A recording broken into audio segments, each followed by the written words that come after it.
Hello everyone, class 7th Heritage Math exercise 18.6 question number first of A. The area of a right angle triangle is 35 by 2 times of its base. एक right angle triangle का area जो है क्षेत्रफल जो है उसकी base के 35 by 2 times है. इट मीन्स 35 बाई 2 गुना है किसके? बेस के. What is it's height? तो आपको फाइंड आउट करना है कि उस राइट एंगल ट्रायंगल का हाइट क्या होगा. एट फर्स्ट सॉल्यूशन के पहले हम एक राइट एंगल ट्रायंगल कंस्ट्रक्ट करेंगे जिसमें हम नाम दे देंगे ए बी सी, जिसमें आपको दर्शाया गया है ए बी जो है वो हाइट होगी जिसको हम परपेंडिकुलर मानते हैं, और बी सी जो होगी वो बेस होगी. और जबकि यहाँ पे एरिया ऑलरेडी दिया गया है, एरिया बेस का 35 बाई 2 टाइम्स है. इट मीन्स बेस हमें पता नहीं है तो बेस को हम लेट कर लेंगे, एज्यूम कर लेंगे. तो सॉल्यूशन में लिखेंगे let the base be x centimetre. मान लेते हैं कि बी सी बेस जो है वो x सेंटीमीटर है. तो एरिया फाइंड आउट करने के लिए आपको बताया गया कि बेस का 35 बाई 2 टाइम्स, यानी मल्टीप्लाई कर देंगे, टाइम्स मिस होता है, गुना, और गुना को हम मल्टीप्लाई करके ही फाइंड आउट कर सकते हैं. बेस से 35 बाई 2 को मल्टीप्लाई कर देंगे तो जो आंसर आएगा 35 x बाई 2 वो क्या हो जाएगा? एरिया हो जाएगा. क्लियर है. और जबकि हमें क्या फाइंड आउट करना है? हाइट फाइंड आउट करनी है. तो किसी भी ट्रायंगल के एरिया को फाइंड आउट करने के लिए हम फॉर्मूले का यूज़ करते हैं 1/2 into base into height.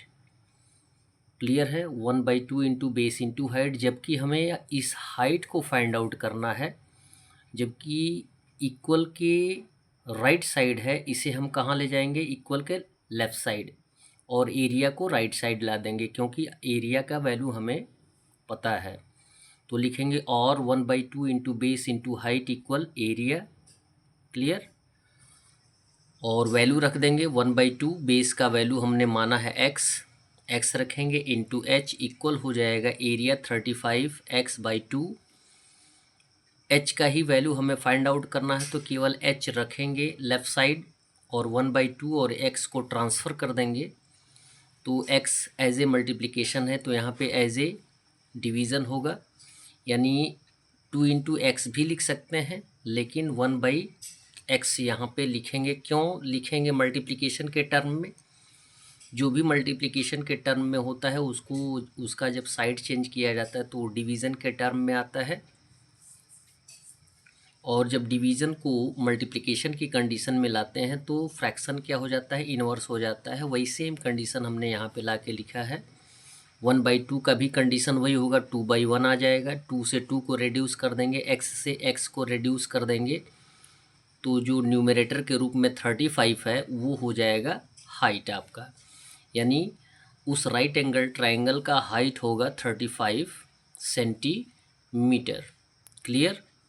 Question number 2 दिया गया है the largest side of a right angle triangle is 17 centimetre and other side containing the right angle is 8 centimetre. It's area is centimetre square is. आपको find out करना है area किसका? Right angle triangle का. बोला जा रहा है कि एक राइट एंगल ट्रायंगल है जिसका जो लार्जेस्ट साइड है वो 17 सेंटीमीटर है. क्लियर है. और उसके बाद ये बोला गया कि 90 डिग्री, यानी जो साइड्स मिलकर राइट एंगल 90 डिग्री फॉर्म करते हैं उसमें से एक साइड जो है वो 8 सेंटीमीटर का है, तो आपको एरिया फाइंड आउट करना है. यहाँ पे यदि हम परपेंडिकुलर को भी यहाँ देखें ए बी और बी सी, एट फर्स्ट तो हम एक राइट एंगल ट्रायंगल को कंस्ट्रक्ट करेंगे जिसमें आपको ए सी जो होगा वो लॉन्गेस्ट साइड होगा जिसका वैल्यू हम मान लेंगे 17 सेंटीमीटर. ये आप जानते ही हैं कि राइट एंगल ट्रायंगल में जो हाइपोटेंस होता है वो क्या होता है? लॉन्गेस्ट साइड होता है, लार्जेस्ट साइड भी होता है. और लार्जेस्ट साइड का वैल्यू दिया गया है 17 सेंटीमीटर। और बोला ये गया है कि वे दोनों साइड्स जो राइट एंगल फॉर्म करते हैं उनमें से एक साइड जो है 8 सेंटीमीटर का होगा। किसी को मान लें, बेस को मान लें या परपेंडिकुलर को मान लें। हमने परपेंडिकुलर ए बी को मान लिया है 8 सेंटीमीटर। क्लियर है? या आप बेस को भी मान लेंगे तो एरिया फाइंड आउट करने के लिए आपको हाइट फाइंड आउट करना पड़ेगा। यहाँ पे हाइट भी यदि आप मान लेते हैं तो एरिया फाइंड आउट करने के लिए आपको क्या फाइंड आउट करना पड़ेगा? बेस। क्लियर है? तो हमने हाइपोटेंस को परपेंडिकुलर को 8 सेंटीमीटर का मान लिया है। तो एज्यूम कर लेंगे let hypotenuse is equal to 17 centimetre and height is equal to 8 centimetre. Base आपको फाइंड आउट करना है एरिया फाइंड आउट करने के लिए। तो एक राइट एंगल ट्राइंगल में यदि दो साइड्स दिए गए होते हैं तो उसका थर्ड साइड कैसे फाइंड आउट किया जाता है? पाइथागोरस थ्योरम का यूज़ किया जाता है कि यदि AC हाइपोटेंस फाइंड आउट होता है तो हाइपोटेंस के स्क्वायर में से किसी एक साइड के स्क्वायर को माइनस कर देते हैं। कहने का मीन्स है यदि परपेंडिकुलर ज्ञात है तो परपेंडिकुलर की का जो जितना लेंथ होगा उसके स्क्वायर को माइनस कर देंगे, या बेस की वैल्यू को स्क्वायर करके माइनस कर देंगे। तो यहाँ पे हमें फाइंड आउट है बी सी स्क्वायर है इक्वल AC स्क्वायर माइनस हो जाएगा AB स्क्वायर। क्लियर है? माइनस ही करना है तो BC स्क्वायर इक्वल हो जाएगा AC का वैल्यू दिया गया है 17 स्क्वायर माइनस AB का वैल्यू दिया गया 8 स्क्वायर। BC स्क्वायर इक्वल हो जाएगा सेम कंडीशन, BC स्क्वायर होगा 17 का 17 में मल्टीप्लाई कर देंगे 289 माइनस 8 8 जा 64। BC स्क्वायर इक्वल हो जाएगा माइनस करने पे आएगा 225। और जबकि हमें BC का वैल्यू फाइंड आउट करना है जो कि बेस हमने दिया है 225 को हम क्या करेंगे? फैक्टराइज करेंगे तो 3 इंटू 3 इंटू 5 इंटू 5 आएगा। 3 पेयर बन गया, रूट से बाहर आ जाएगा, 5 पेयर बन जाएगा, रूट से बाहर आ जाएगा। इट मीन्स BC का वैल्यू हो जाएगा 15 सेंटीमीटर। यदि BC का वैल्यू 15 सेंटीमीटर है तो ये हो जाएगा हमारा बेस हो जाएगा 15 सेंटीमीटर। अब हम एरिया फाइंड आउट कर सकते हैं। तो area of the triangle equal होता है 1/2 इंटू बेस इंटू हाइट।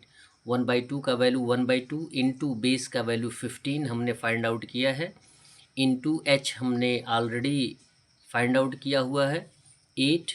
2 से 8 को रिड्यूस कर देंगे 4 आएगा, 15 4 जा 60 सेंटीमीटर। ये हो जाएगा हमारा एरिया सेंटीमीटर स्क्वायर। एरिया हो जाएगा राइट एंगल ट्रायंगल का। That's all. वीडियो को लाइक करें और चैनल को सब्सक्राइब करें। धन्यवाद। और साथ में ही आपको मैं बताता चलूं कि आपको class 9th and 10th NCERT की मैथ्स का सॉल्यूशन मिलेगा और ग्रामर की भी अलग वीडियोज़ आपको दी जा रही हैं विद एक्सरसाइजेज, और भी अन्य पब्लिकेशंस की सॉल्यूशन का वीडियोज़ आपको मिलेगा। इसलिए चैनल को अवश्य सब्सक्राइब करें। धन्यवाद।